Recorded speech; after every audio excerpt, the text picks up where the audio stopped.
Okay, good afternoon. My name is Mr. Cotton. Today is day 1, and we're going to talk about how to create a folder.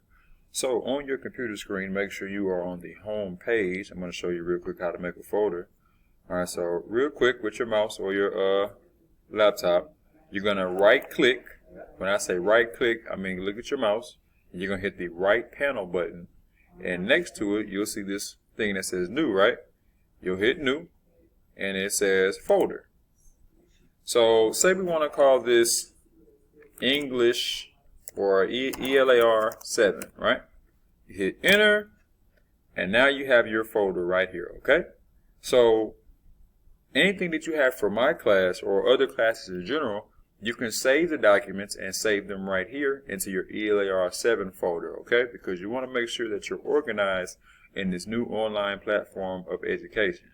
So I'm going to also show you how to save things to that folder, okay?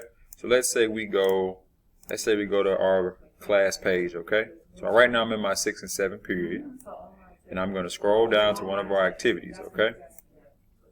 Scroll down to one of our activities right here, our puzzle pieces activity, our Plexer puzzle, excuse me. Say I download this right here. When I open it up, I can hit this button right here that says download, and when I hit download, it's going to ask me where to save it. So since I made that folder, I'm going to hit right here on desktop because that's where it's saved, and I'm going to go to the folder that says ELAR 7, and then I'm simply just going to hit save, okay? So now when you go to your folder with your class that you made, you have your assignment right there.